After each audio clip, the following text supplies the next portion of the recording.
Hey everybody, welcome back to Parkitect. And today we are tackling Technopolis, and the description of this scenario states that in the middle of the bustling metropolis of Tokyo, you've acquired a shopping mall encompassing a full city block. You are to develop it into a thriving all-round entertainment complex with the addition of theme park attractions, but with nowhere else to go, you'll have to build it on the roofs of the existing buildings. And the scenario goals are to have a cleanliness rating of at least 90%. This one's a little bit of a joke, honestly, but still quite the challenge. And we also have to get 450 guests in the park. So let's take a look and see what this park is actually like. Never mind the continue button, that was one of my old testing saves. And some of the very observant viewers and theme park enthusiasts watching might already recognize what this scenario is based on. It's inspired by Tokyo Dome City, also known as L'Aqua, which is a theme park in the middle of Tokyo featuring Thunder Dolphin. Actually, is it Steel? Yeah, it's Thunder Dolphin. I always mix those two up. But yeah, it's a really cool intimate hypercoaster in the middle of Tokyo that's built on the roofs and even through some buildings. And that's generally what this scenario is inspired by. And also, just like Highway Hijinks, we get some traffic passing through as well. So that's really fun. But yeah, this is our map for today. It's just the roofs of these buildings. And some fun facts that I might as well say about this scenario, because there are some fun Easter eggs in here. Most of the logos that you see on these roofs are actually inspired by real-life companies. So this one's very similar to the Tobu brand of shopping malls and also train lines.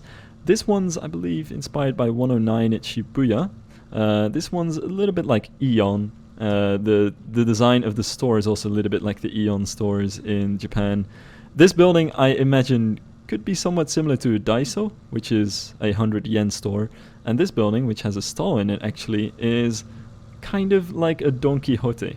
Now, none of these are exactly the same. They're all a little bit inspired, but not quite their real thing.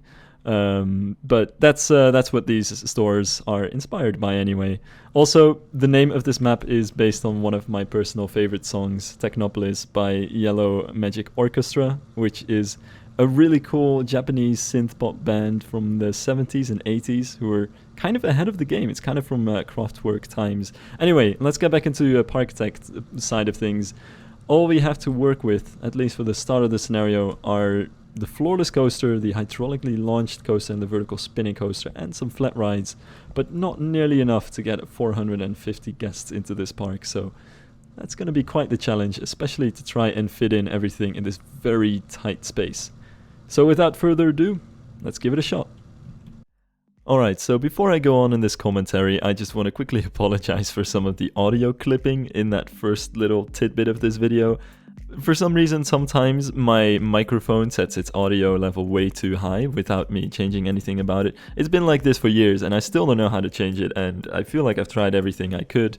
But yeah, that's beside the point. Next time I'm gonna check my levels again before I record, because there was a bit of clipping going on here and there. Also, I fact-checked myself, and L'Aqua is not exactly Tokyo Dome City. Tokyo Dome City comprises of a bunch of different attractions around the Tokyo Dome. The Tokyo Dome being this giant indoor baseball stadium in the middle of Tokyo. Technically inside Bunkyo City, which is one of the special wards of Tokyo. And I'm going way off topic here, but Tokyo is technically a region made up of many different special wards that are basically municipalities of their own. So you have Shinjuku, which is the big downtown area. You've got Shibuya, which is where the big crossing is. You've got Ikebukuro, which is another place which has like Rikyo University, and it has a lot of weeb culture going on there.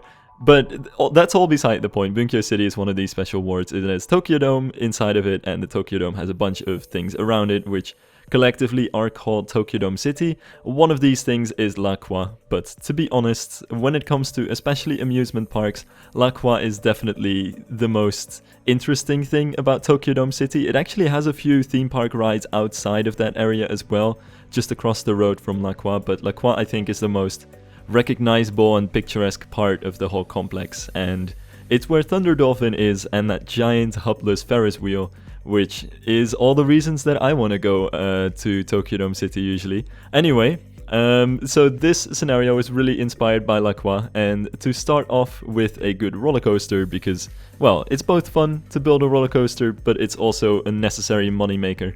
I figured I might as well go for something that's very similar to the coaster type that Thunder Dolphin is.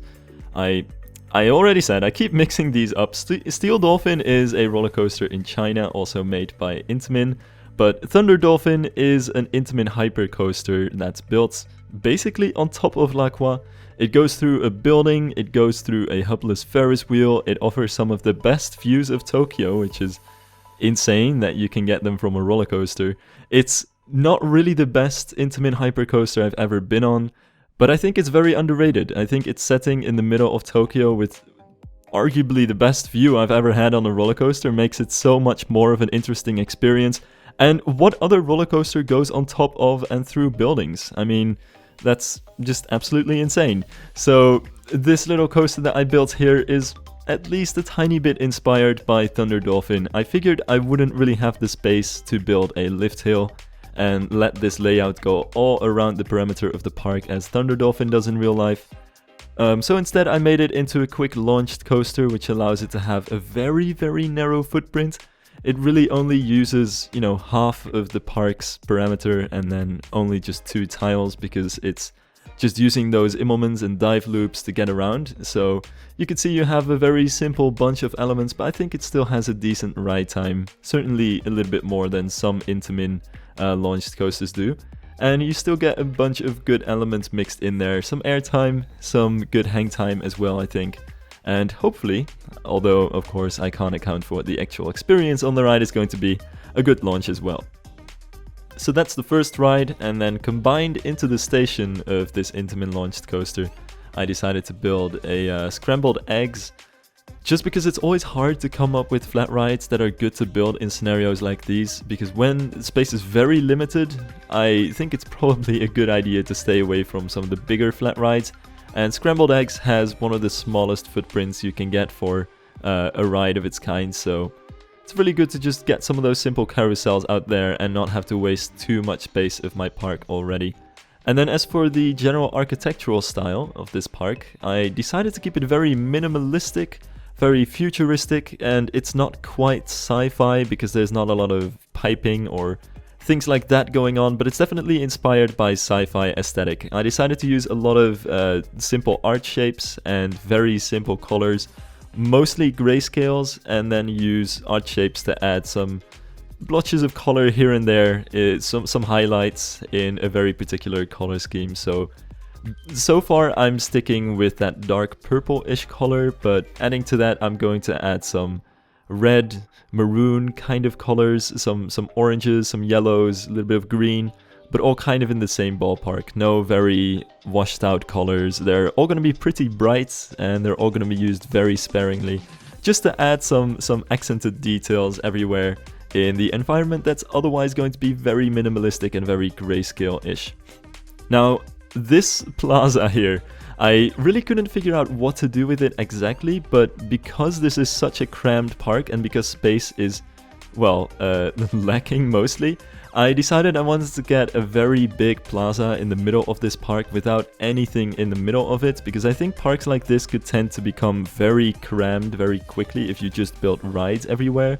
And I think that the balance is in giving guests enough open space as well, especially when there's not many paths that they can walk on otherwise. The paths would just become way too crowded, so this is kind of a way to disperse the crowds a little bit through this space. It's also inspired by some of the logos of the special wards of Tokyo and really the prefectures of Japan as well.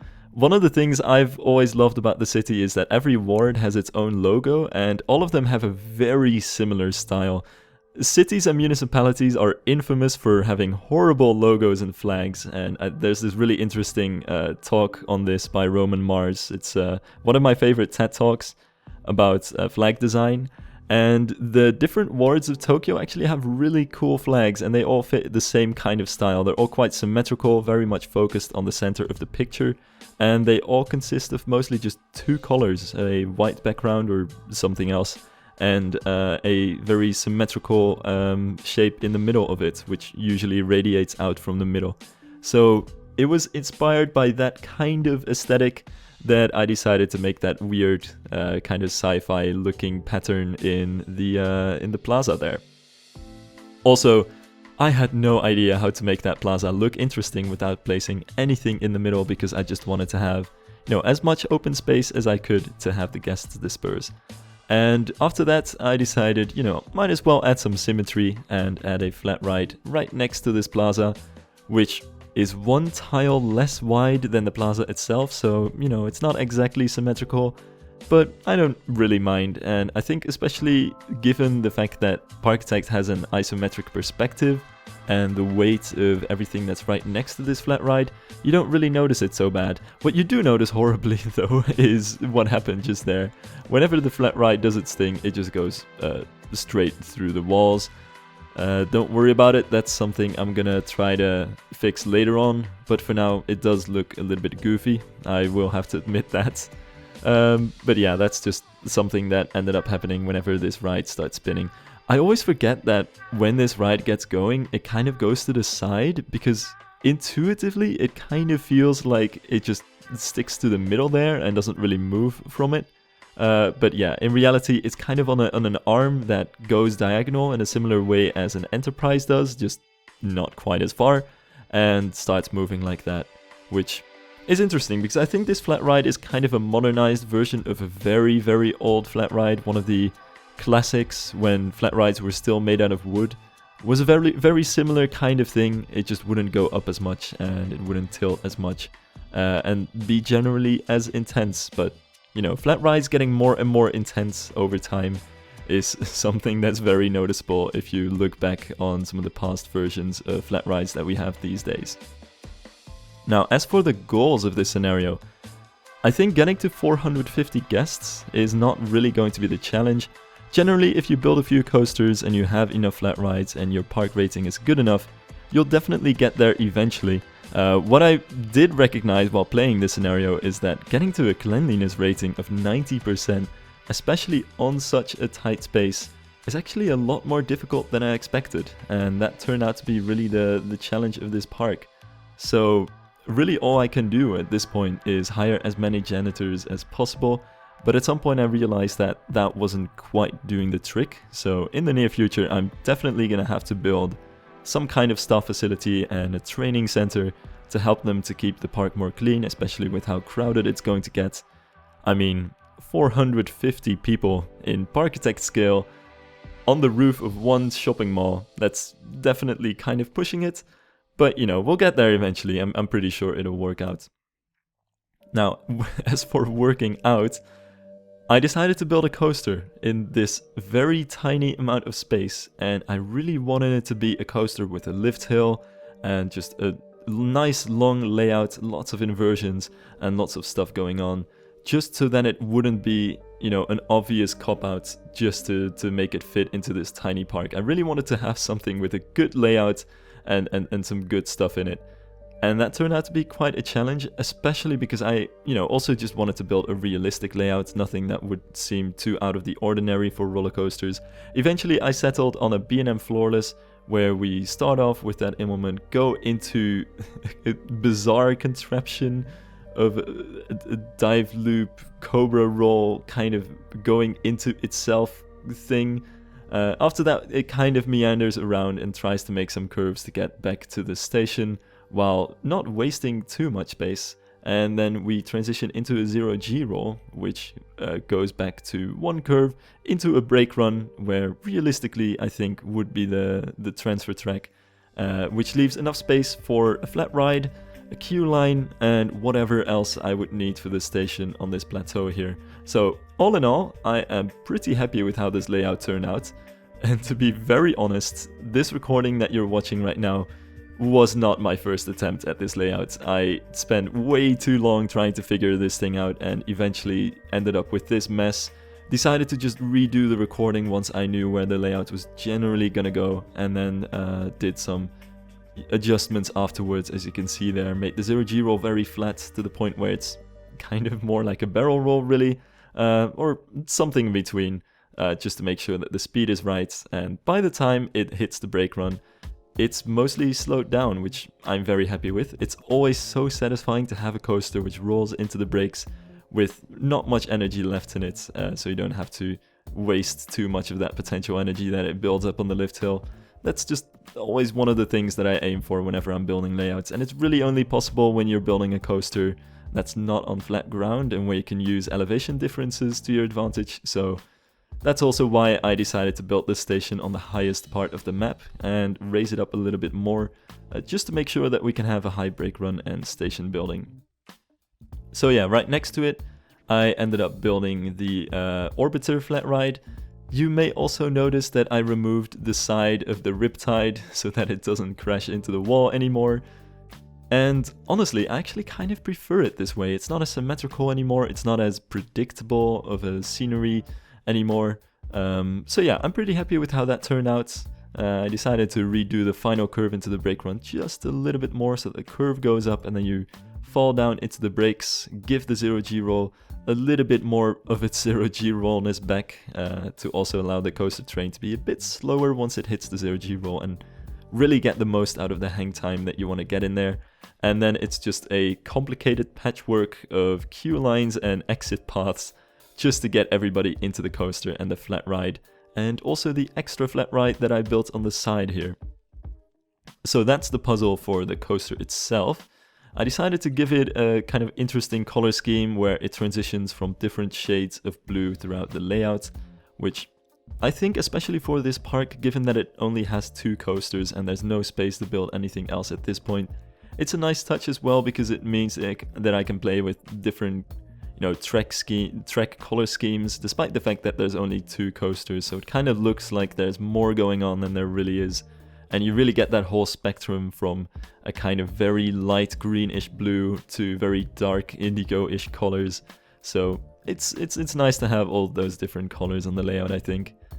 But yeah, that's that puzzle done, and at this point I had to figure out how to do the scenery, because honestly, in this scenario, scenery kind of came after the fact. My first, problem was trying to fix where everything went, trying to put all of the pieces together, and then just figure out afterwards what I can do with the scenery. So for the coaster here, I decided it would probably just make most sense if the coaster station building is the thing that sticks out the most, the tallest part of this whole build.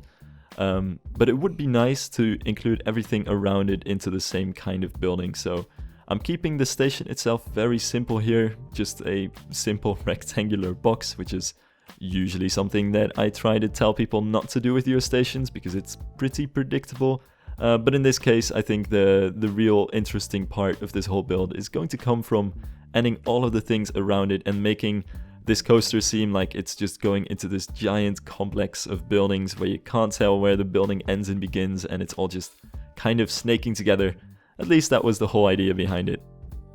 This is also where you really see the theme emerging of grey and light-ish grey walls and roofs, and then using large white cubes to make all of the cornices, I suppose, for lack of a better word, for some of these sides and beside the roofs and beside the walls to kind of accent the ends of them. And then on top of those and beside the walls, I'm adding the colored accents as well, using the even smaller cubes. Now, for some of the people watching this and wondering, what kind of strategy was behind this exactly, usually I would take the cubes that you see on the side here and make them really small, so 0.13 for some of the accented details. And at that point you have to press Alt-8 to make the smallest grid that you can with an even number of grid pieces, just so that all of these tiny cubes connect and you can make these large colored lines with them. And for the white large cornice pieces, I put the cubes on 0.25 size and the grid on the 4th size, so Alt and 4, and then you can perfectly put them on the grid, as well as 3 pieces behind each grid piece. And it's really nice to add different details. It also kind of gives me some Art Deco vibes, especially what I'm doing with it here. Kind of like streamlined modern, except there's no round parts like you usually find in those kinds of Art Deco builds, because it's very hard to make things properly round in this game, especially if you're working with the art pieces. But yeah, the overall aesthetic is definitely inspired a little bit by Art Deco as well. And it's funny, honestly. I've been teasing Art Deco for so many episodes at this point. I think going all the way back to the first episode of A Taste of Adventure. Art Deco is very much inspired by Native American architecture, like Mayan architecture and the like. And it definitely also already started actually in Disaster Peaks, I remember now. And at this point, I've been doing it kind of in this episode as well. And gosh, I think even in the last episode, I came back to it as well. Yeah, definitely with the similar American Mayan aesthetic. So at some point in the future, I'm definitely going to have to do full on Art Deco. That day just hasn't quite arrived yet. But I do find that, generally Art Deco inspired things are also very nice to look at usually as well. There's some Art Deco inspired brutalism, for instance. There's Radio Kootwijk in the Netherlands, which I recently came across again. And even though it's technically a brutalist building, it's made out of raw exposed concrete. You can see the Art Deco inspirations in it, and I think that's a huge part of what makes the building so popular. Anyway, this is where we start seeing the snaking paths and roof structures, and we really start seeing how the station building is part of a larger complex. Also with those cornice details on the square above the flat right there, kind of reflecting what the details in the big plaza look like, and also once again being kind of a part of the symmetry along with the riptide flat right on the other side. I think this is also where you really see the color scheme of the park coming out. Because once you notice it, you'll see that I'm using the same exact color in different parts of the park, so it'll all come back in different parts. I'm just kind of viewing this whole park as one big painting and sticking with one color scheme, one mix of colors here, and putting them wherever it feels like it's in balance looking from above. And then the final flat ride that I've placed is the tourbillon over there, which I just had to put in this park. Even though it's one of the larger flat rides and it's taking up a lot of space in the park, I felt like it's just too good of a fit of the general robotics themed and Technopolis vibes of this park to not put it in here. So I put that in there as well. And then for I guess this is the staircase building. This is really where people have to go up to even get to the coaster and the flat ride up there. I decided to keep this thing very simple and not put too much, emphasis on it. It's really just some corrugated metal walls, realistically. But I think it works well enough in its context. And I think that's a large part of looking at everything in its context, especially in Parkitect, where you can never look at one building at a time. You'll always see at least some of the environment because of the isometric perspective. Oh, and something I haven't really talked about, but I put some horizontal grid pattern of cornices underneath the roller coaster here to kind of make it seem like it's been built as a transportable coaster. The thing is, usually coaster supports have footers going into the ground and quite deep actually to anchor them into the ground, but given the fact that this is built on top of a building, I think that wouldn't be really realistic. So realistically, I figured this coaster would have supports more like a transportable coaster or a fairground coaster, where the supports connect to a network of horizontal beams on the floor. And correct me if I'm wrong here, because there aren't many roller coasters built on the roofs of buildings, so I'm not exactly sure whether this holds true, but I definitely think this would be the case for any roller coaster built on top of a building. In real life. I think it's the case for Thunder Dolphin, if I remember correctly, and looking at POVs as well. So, also speaking of Thunder Dolphin, this little element at the end of the first roller coaster is a little bit inspired by the way Thunder Dolphin glides on its rooftop. You also have all of these horizontal bars, and I think it looks really cool, and for a while I couldn't really come up with a way to decorate this part of the coaster. So eventually I ended up going for this, and I think it was a nice touch to add. And finally, we come to some of the last spots that we still need to fill on the map. At this point, I was almost at 450 guests, as you can tell by the bottom left corner there, but I still wasn't hitting that 90% cleanliness rating, so I figured I'm really gonna have to build a staff room and a training center. Also, I feel like a horrible boss for doing this because I still haven't done it and I keep forgetting about my staff every single time I start a park. Don't be like me, honestly. I think I'd be a very terrible businessman. But yeah, eventually I ended up deciding that I had to place this here. I think it's much better than adding another flat ride in. And for this building, I'm generally experimenting a little bit, but then undoing some of the experimentation as well. I figured for a while I could try something else, but given the fact that everything in this park is so coherent and everything kind of resembles each other and references each other, I think it only makes sense to make this building look a lot like the other buildings in the area. So once again, going with the same cube aesthetic, taking the roofs from another building and trying as much as possible to make this thing connect to the surrounding environment as well. And also add a little bit of greenery at the end here because, well, putting trees on rooftops is one of my favorite things to do, and in general, honestly, the very idea of this park is something that I'm really behind, and that is that there are too many roofs in this world that are completely unused, especially flat roofs that are really only used for HVAC systems and stuff like that.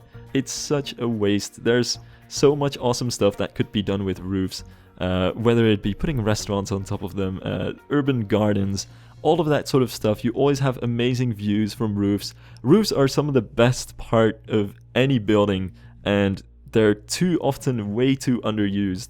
And this is something that we can't always help. For one, roofs have to keep themselves up in the air, and sometimes it's very hard to build on roofs because of structural integrity. One example that comes to mind is that there's actually a Don Quixote store in Tokyo which has an Intamin half-pipe coaster on the roof, but it's never opened. And the story is supposedly that it's just structural integrity. It wouldn't be able to withstand the lateral G-forces. Another story is that there were noise complaints from surrounding inhabitants. Nobody knows exactly which story is correct.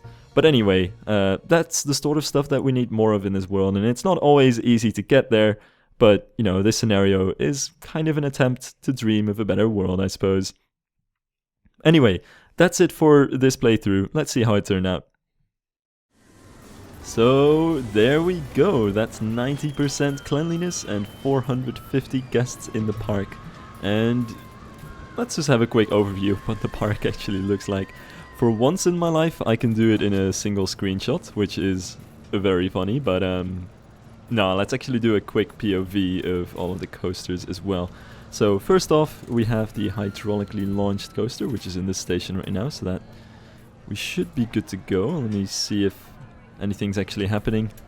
Alright, we're going. So because this is a hydraulic launch, of course, we get to hook up to the launch first, and there we go. Hydraulic launches are just some of the best launches, definitely coming from Intamin. I'm a huge fan of these. So yeah, we definitely get some nice airtime there, then into a 0G roll, and then finally an Immelman turn to turn back to another airtime hill, and finally into the station. So really, it is a pretty short ride, to be honest.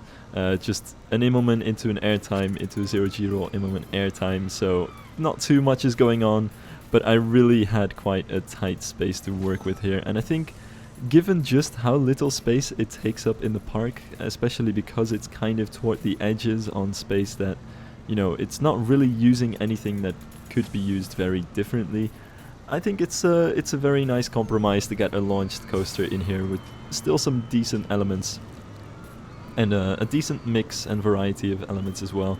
So that's the launched coaster. Now for the B&M floorless, I think I'm just gonna let this one go back to the station and see if we can catch the next ride when it's actually fixed.